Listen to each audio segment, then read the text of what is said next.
주님께서 징계를 당하시고 있습니다. 계속해서 심판을 받으시고 특별히 빌라도와의 그런 신문, 재판의 가장 핵심적인 내용을 사도 요한은 바로 예수 그리스도의 왕에 관한 그런 질문과 대답, 그리고 후반부에는 진리가 무엇이냐.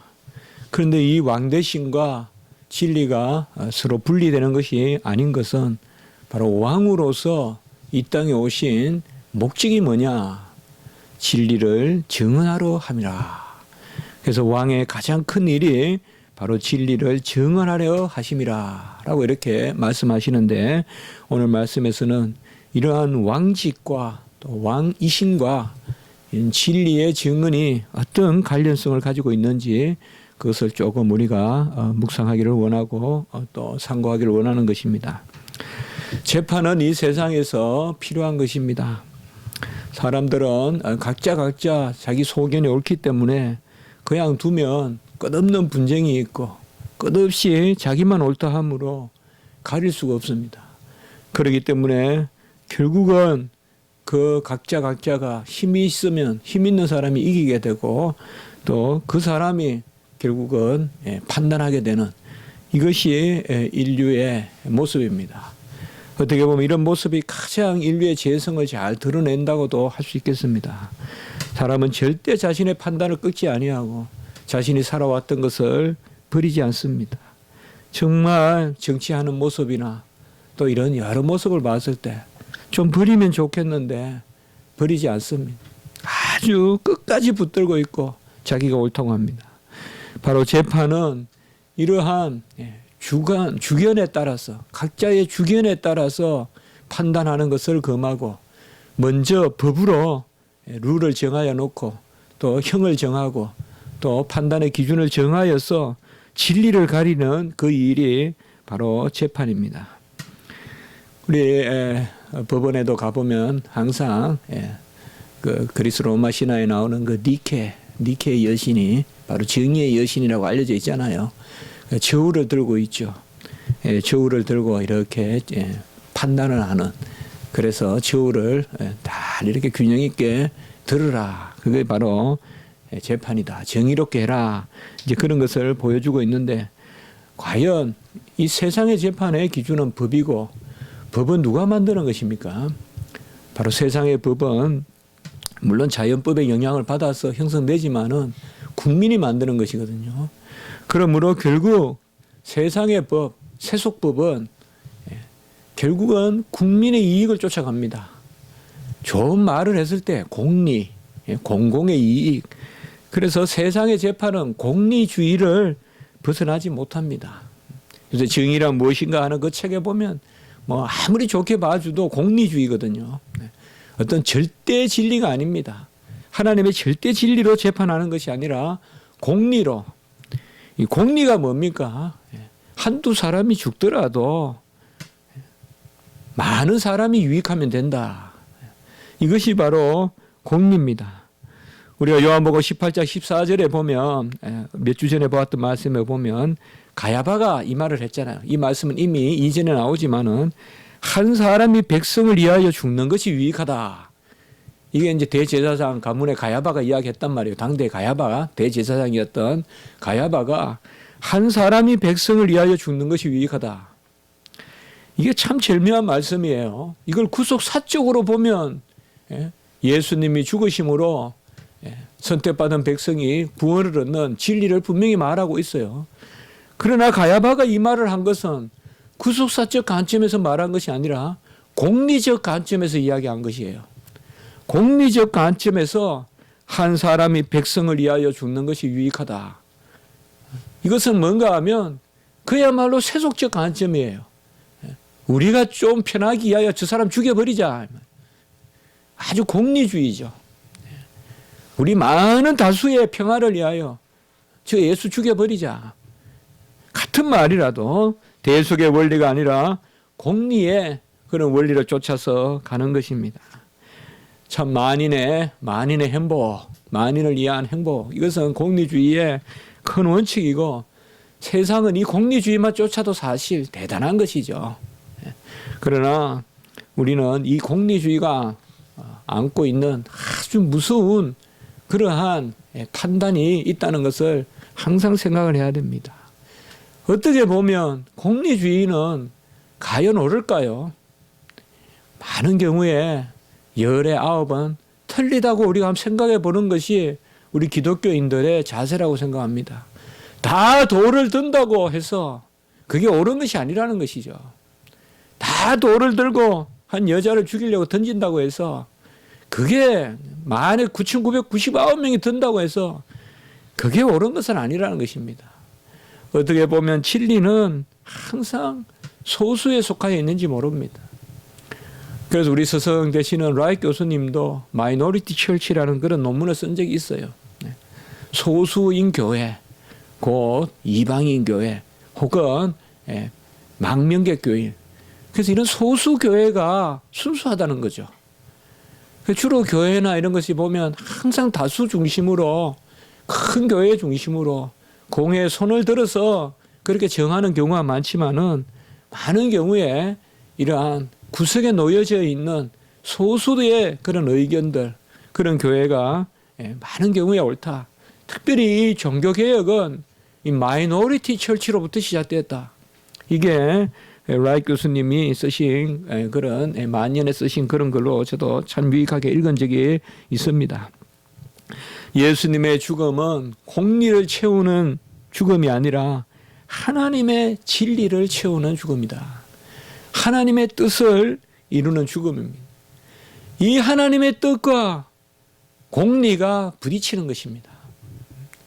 그래서 세상은 공리, 공공의 이익, 이것에 합당하다.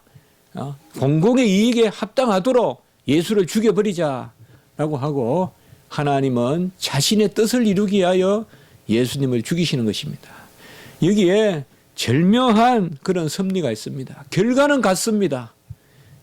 세상 사람들도 예수님을 죽이려고 들고, 성부 하나님도 성자를 사람으로 보내서 죽이려고 드는, 절묘하게 이 결과는 같지만은 그 뜻은 천차 만별이고 천양지차한 것입니다. 하나님의 뜻은 공리로 헤아려질 수가 없습니다. 많은 경우 오늘날 우리가 참 깨어 있어야 됩니다. 항상 교회는 개혁되어야 한다고 했을 때 이런 개혁의 핵심 요소가 뭐겠습니까? 공리가 아닙니다. 다 이렇게 하는데 우리도 따라가자, 그런 부분이 아니라는 것입니다. 예수님의 죽음은 지난 주간에 보았지만 어떠한 죽음, 예수님의 죽으실 죽음은 어떠한 죽음이냐?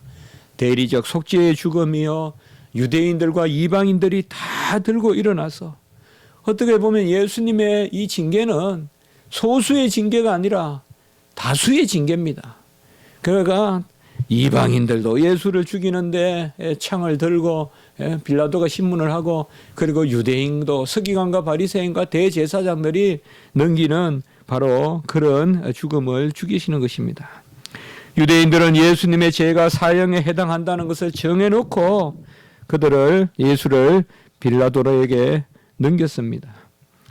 바로 이 사형에 해당하는 죽음의 제목이 뭐냐? 우리가 지난 주간에 봤잖아요. 이미 죽을 죄니까 우리가 죽을 수 없어서, 죽일 수 없어서 유대인의 그런 큰 안식일, 바로 큰 날에 관정으로 빌라도에게 넘긴다. 그리고 빌라도에게 말했잖아요. 그럼 그 죽을 수밖에 없는 그 제목이 뭐냐? 그것을 오늘 보여주고 있습니다. 바로 예수가 유대인의 왕이다는 것이죠. 그들은 예수가 왕짓을 했다, 왕 노릇을 했고 왕 행세를 했으니 반역자다, 로마에 반역한 그런 왕을 사칭한 자니까 죽여버리라라고 이렇게 하는 것입니다. 빌라도가 오늘 33절에 보면 내가 유대인의 왕이냐 하고 묻습니다. 아마 빌라도가 이 질문을 할 때는 예수를 죽이려고 하는 질문이라기보다는 예수의 그런 초라한 행색과 마른 땅에서 난 연한 가지와 같은, 누가 봐도 예수가 세상의 왕과 같이 보였겠습니까? 예수가 풍채가 있습니까? 칼을 들었습니까? 무화과 나무 앞에서 시장에 무화과 열매를 구하시고, 그 그 과정에서 십자가를 또 메고 채찍을 맞으시고 밤새 신문 당하시고 이제 완전히 몸을 가눌 수 없는 그런 예수님의 모습에서 과연 빌라도가 정치의 뼈가 잔뼈가 굵은 이 빌라도가 과연 예수를 바라봤을 때 예수가 유대인의 왕으로 보였겠습니까? 바로 네가 유대인의 왕이냐라고 이렇게 물었을 때 사실 우리 주님께서 나는 유대인의 왕이 아니다. 그들이 말하는 유대인의 왕이 아니다라고 이렇게 말씀만 하면 풀려나셨을 것입니다. 그러나 우리 주님은 이 땅에 사실상 유대인의 왕으로 오신 것입니다. 무엇에 따라서? 세상적인 그런 정치의 논리나 공리를 쫓아서가 아니라 하나님의 뜻을 쫓아서. 그래서 우리가 계속 지금 예수님의 이 신문과 앞으로 십자가 죽음과 이런 사건을 통하여서 하나님의 섭리의 놀라운 비밀을 우리가 깨닫게 되는 것입니다. 하나님은 일을 이루시는데 같은 일이라도 하나님의 뜻을 이루는 거죠. 한쪽에서는 예수님을 핍박하려고 하지만은 하나님의 편에서는 그것이 하나님 자신의 뜻을 이루는 일이죠. 그래서 사도 바울이 심지어 이렇게나 저렇게나 복음이 전도된다라고 말하는 것도 바로 그런 것입니다. 간혹은 교회가 선한 사람들만 모여서 교회에 전도가 되는 것이 아니라 간혹은 악인들도 교회에 있으므로 그들이 오히려 복음을 해방하면서 복음을 들다 놨다 하면서 복음의 진보가 있게 된다. 그런 것이 바로 사도 바울의 말씀이었다면 바로 오늘 말씀도 그런 진리를 뜻합니다. 이스라엘 백성들은 왕이라는 단어에서 아들이라는 단어를 찾습니다. 그들이 지금은 말씀에 무감각에 적겠지만은 사무엘하 7장 14절 바로 왕조 언약이죠. 이 왕조 언약에 보면 바로 나는 그에게 아버지가 되고 그는 내게 아들이 되리니 라고 해서 다윗 가문의 솔로몬 또 그의 후손과의 왕직을 약속하시면서 하나님은 너는 내 아들이 되리니 라고 말씀합니다. 우리가 시편 2편에 나오는 그 아들, 내가 아들을 낳으리니 그 아들입니다. 그래서 사실상 네가 유대인의 왕이냐라는 것을 바로 새겨듣고 깨어 새겨들은 사람이라면 이것은 사실상 큰 질문이 되는 것입니다. 네가 하나님의 아들이냐라고 묻는 것과 어떻게 보면 다르지 않습니다. 우리는 항상 왕이라는 단어는 하나님의 아들이라는 단어와 연결해서 바라봐야 됩니다. 물론 빌라도가 이것을 알았겠습니까? 또 지금 예수님을 넘기는 자들이 이것을 인식했겠습니까마는 성경의 진리는 바로 그렇게 흘러가는 것입니다. 왕은 나라가 있어야 하는 것입니다. 헬라어로 말하면 바실레우스는 바실레이아가 있어야 돼요. 바로 네가 왕이냐? 왕. 바실레우스는 바로 나라 혹은 왕국이 있는 것이죠. 바실레이아. 오늘 36절에 보면 예수님은 바로 이런 말씀을 하고 내 나라는 이 세상에 속한 것이 아니라 바로 내 나라. 내 나라는 세상에 바실레이아 에메 내 나라는 세상에 속한 것이 아니다라고 이렇게 말씀합니다. 여기에서 우리는 두 가지를 생각해 볼 수가 있습니다. 첫째로는 분명히 예수님은 왕이시라는 것이고 두 번째는 예수님의 왕국은 이 세상에 속한 것이 아니라는 사실입니다. 예수님은 분명히 왕이십니다. 오늘 37절에 보면 내가 왕이니라 여기 에고 에이미 형식으로 야훼 형식으로 내가 왕이니라 라고 씁니다. 여기는 에고라는 단어는 나오지 않습니다만은 바실레우스 에이미라고 해서 내가 왕이다 라고 분명히 인정합니다. 우리 주님은 부인하지 아니하셨습니다. 이 말이 뭘 의미하는지 아셨지만은 주님은 그냥 주님의 이야기를 하시는 것입니다. 주님은 진리를 말씀하신 것입니다. 나는 분명히 하나님의 아들로서 왕이라는 것을 말씀하시는 것입니다. 그러나 빌라도는 절대 그렇게 듣지 않는 것이죠.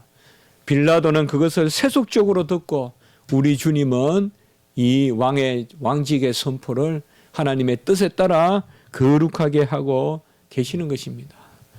우리 목회자들은 세속적인 원어로 우리 성도들은 세속적인 언어로 복음을 다 풀 필요가 없습니다. 우리는 하나님이 주신 말씀을 그대로 하면 됩니다. 하나님의 뜻을 쫓아서 하면 됩니다. 그게 세상에서는 그치는 돌이 될 수도 있습니다. 세상에는 그치는 것이요 미련한 것이 될 수도 있습니다. 그러나 그 부딪힌 가운데 복음의 진보가 있는 것이지, 우리가 모든 하나님의 말씀을 세속적인 언어로 풀어서 그들을 이해시켜 준다고 그들이 믿게 되는 것이 아닌 것입니다. 그것은 부질없습니다. 우리가 믿고 확신에 거하는 바를 그저 전하면 되는 것입니다. 그러면 그들이 부딪히거나 받아들이거나 복음에는 진보가 생기는 것이지, 우리가 그것을 애써 세상적인 지혜로 세련되게 각색을 하고 윤색을 하면 복음은 값이 없고 값이 떨어지는 것입니다. 우리 주님은 알아듣든 말든 나는 왕이라는 분명한 진리를 선포합니다. 빌라도 앞에서 재판을 당하지만은 주님 앞에서, 아버지 앞에서 고백하듯이 내가 왕이다라고 말하고 계시는 것입니다. 세례를 받으실 때 변화산에서 이는 내 사랑하는 아들이요 내 기뻐하는 자라는 그 음성이 울려 퍼졌죠. 이 내 사랑하는 아들이 바로 왕이고 기뻐하는 자가 제사장입니다. 제가 말씀을 드렸죠. 아들은 왕이라는 뜻입니다. 이는 내 사랑하는 아들이요. 이건 왕직을 뜻하고, 이는 내 기뻐하는 자다. 이것은 제사장을 뜻하는 것입니다. 그래서 자신을 제물로 드린 제사장만이 왕이 된다. 그래서 오늘 이 말씀의 왕은 이미 제사장을 전제하는 개념이죠. 자기 자신을 제물로 드림으로 우리에게 자기 자신을 주시는, 같이 합니다. 드리심이 제사장직이요 주심이 왕직이다. 네. 바로 자기 자신을 제물로 드리시는 게 제사장이요, 그러므로 자기 자신을 우리에게 주시는 것이 왕이다. 어떻게? 보혜사 성령을 보내주심으로 자신을 주신다. 내가 이를 위하여 태어났다라고 37절에 이렇게 말씀하고 있습니다. 분명히 우리 주님은 왕이시다라고 선포하셨습니다. 37절에 내가 왕이니라 라고 분명히 선포, 상당히 중요한 구절입니다. 내가 왕이니라 라고 이렇게 선포하십니다. 그러면서도 이 주님의 왕국은 이 세상에 속한 것이 아니다. 36절에 내 나라는 이 세상에 속한 것이 아니니라 라고 이렇게 말씀하고 있습니다. 빌라도가 이것을 어떻게 알아들었는지 모르겠지만 분명히 우리 주님은 진리를 선포하고 있는 것이죠. 바로 여기에서 그리스도의 왕국, 주님의 왕국이 선포되는 것입니다. 내 나라가 36절에 보면 내 나라가 선포가 되는 것입니다. 우리가 보통 하나님의 왕국 혹은 하나님의 나라, 요새는 조금 주제가 들어갔지만 제가 신학교 들어갈 때만 해도 상당히 그 조지 엘ton 레더라든지 이런 학자들에 의해서, 또 케제만이라든지 비즐리 모레이라든지 이런 신약학자들에 의해서 하나님의 나라 사상, 또 우리 김세윤 교수님도 이걸 가장 많이 외쳤죠. 오스카 쿨만이나 이런 사람들 많이 영향이 있는데, 이 하나님의 나라, 왕국. 그러나 종교개혁 시대 때는 주로 하나님의 왕국이라 하지 않고 그리스도의 왕국이다 이렇게 많이 이야기합니다. 오늘 여기 보면 내 나라, 그리스도의 나라, 그리스도의 왕국이죠. 하나님의 왕국, 우리 하나님의 나라를 이 땅에 실현하자, 구현하자, 우리 이런 말을 많이 하잖아요. 근데 왜 특별히 종교개혁 시대 때는 이 그리스도의 왕국이라 했느냐? 하도 중세 때 하나님의 왕국이라 하면서 그리스도는 없고 교회만 자꾸 그 자리에 데려다 놓으니까 종교개혁자들이 하나님의 왕국은 로마 교황의 교황청이 아니라 그리스도의 왕국이다. 그리스도가 하나님의 왕국이 나라지. 그래서 그리스도의 나라다, 또는 그리스도의 왕국이다라고 이렇게 많이 이야기합니다. 우리가 두 왕국 이론이라는 게 있죠. 세속 왕권과 영적 왕권. 우리 주님께서는 내 나라는 여기에 속한 것이 아니라, 주님의 나라가 이 땅에 속한 것이라면, 오늘 주님께서 36절에 보면 내 나라가 이 땅에 속하다면 내가 이렇게 잡혀 있겠느냐. 내가 유대인들을 시켜서 로마를 쫓아내도 몇 번을 쫓아냈을 것이다.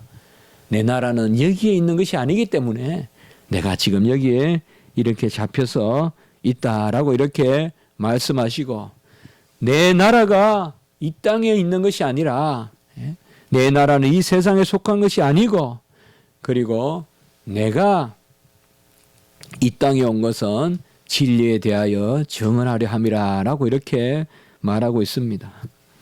우리 주님께서는 진리, 스스로 자신을 진리라고 수차 말씀을 하셨죠.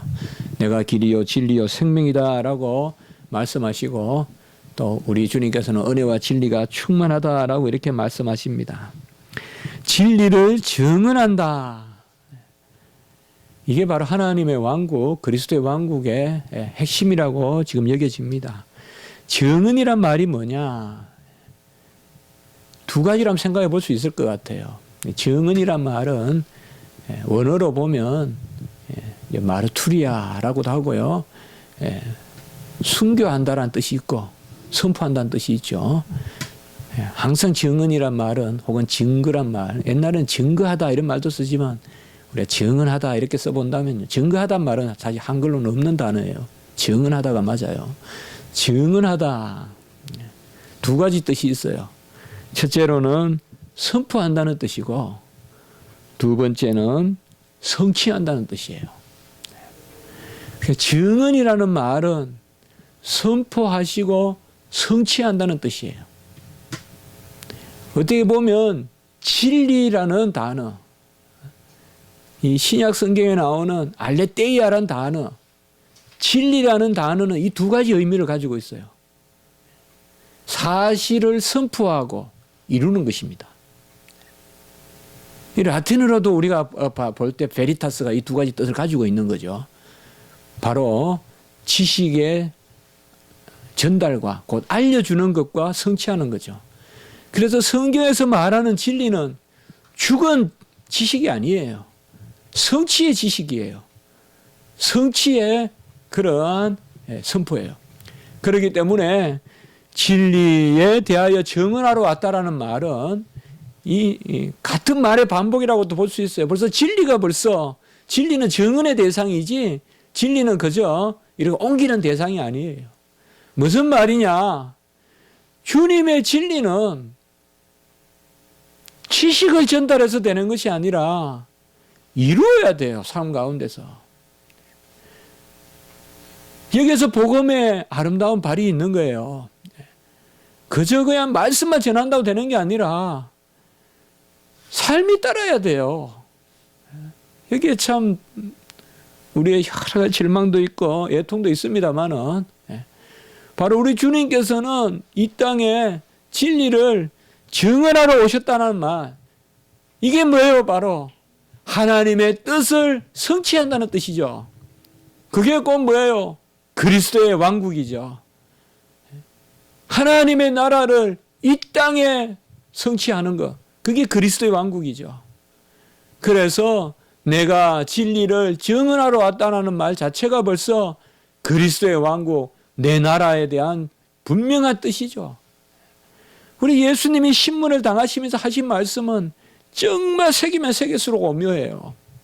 저는 요한복음의 이 후반부를 말씀을 보면서 참 놀라는데요. 얼마나 오묘한지 모른단 말이에요, 지금. 그래서 주님께서, 빌라도는 못 알아들어요, 지금 사실. 그러나 주님은 진리를 선포하는 거예요. 주님께서 이 땅에 오신 것은 진리를 증언하러 함이라. 그리고 이 진리는, 이 진리에 속한 자는 내 음성을 듣는다. 바로 진리에 속한 자가 누굴까요? 주님의 이 말씀은 어떻게 보면 빌라도를 깨우치려고 하신 말씀이 아니라 오늘날 우리에게 주시는 말씀이죠. 진리에 속한 자는 내 음성을 듣느니라. 어떻게 보면 빌라도를, 제가 어느 주석에 보니까 빌라도를 아주 업신여기듯이 말한다고도 볼 수 있다, 이렇게 또 나와요. 어떤 데는 그냥 딴 말씀 하시는 거예요. 빌라도 네가 내 말을 알아듣겠냐 이 말이에요. 진리에 속한 자야 내 음성을 듣는데, 물론 주님이 이렇게 어떤 한 사람을 폄하하는 그런 주님이 아니시지만은 그렇게 주석하는 것도 본 적이 있습니다. 이에 38절에 아주 철학자들이 많이 던지고 또 통치자들의 덕목이라고 할 만한 뭐 라틴어 이 당시에 로마에도 보면 꼭 이런 통치자의 덕목이 있거든요. 그런 질문을 던지죠. 진리가 무엇이냐? 제가 2년 전인가 총신대 그런 채플에서 이 부분을 설교했던 기억이 납니다. 진리가 무엇이냐? 그때 제가 이렇게 말했던 기억이 납니다. 예수님이 죄인이라는 것도 진리가 아니고 예수님이 죄인이 아니라는 것도 진리가 아니고 진리는 예수님 자신이다. 사실 예수님이 죄인 아니잖아요. 그래서 예수님은 죄인이라고 해서는 안 돼요. 그런데 예수님은 사실 죄인이시잖아요. 그래서 예수님이 죄인이 아니라고 해서도 안 돼요. 그래서 예수님을 죄인이라고 해도 되고 죄인이 아니라고도 해도 되고 또 역으로 말하면 예수님이 죄인이 아니라고 해도 되고 예수님이 죄인이라고 해도 되고 다 같은 말이에요. 둘 다 진리일 수도 있고 둘 다 진리가 아닐 수도 있어요. 제가 그때 말씀을 준비하면서 아주 크게 놀랐던 것은 진리는 예수님 자신이에요. 예수님에 대한 평가가 아니에요. 바로 내가 길이요 진리요 생명이다. 지금 빌라도는 진리가 무엇이냐라고 묻지만은 예수님의 침묵은 정확한 답이에요. 예수님은 하신 말씀이 없어요. 진리는 뭐라고 말하는 데 있는 것이 아니에요. 예수님 자신이 진리예요. 그래서 이제 우리가 다음 주부터 보는 38절 후반부부터는 이제는 예수님 자신의 모습이 계속 나와요. 제가 이 말씀을 보고 정말 은혜를 많이 받았어요. 진리는 바로 예수님 자신이고 진리는 예수님이 십자가에 달리신 거고 진리는 예수님이 고난당하신 거고 예수님 자신이 진리예요. 예수님 자신에 대한 어떤 평가가 진리가 아니라 그분은 그러니 그러했다는 그런 것은 우리가 할 수 있는 말이 아니에요. 예수님은 이러했으므로 진리라고 말하는 것은 이미 진리가 아니에요. 그거는. 예수님은 예수님 자신이 진리예요. 진리가 무엇이냐? 진리가 무엇이냐 대해서 우리가 두 번 생각할 필요가 없어요. 주님이 답을 주셨잖아요.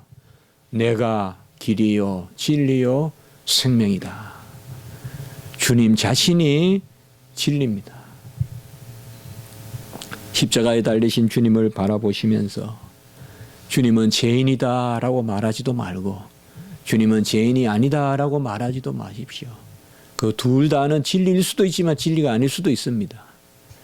그러나 예수님에 달리신 주님 자신이 진리입니다.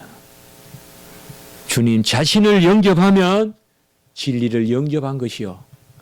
진리의 영이 내 안에 임하는 것입니다. 그냥 주님 바라보고 있으면 그게 진리입니다.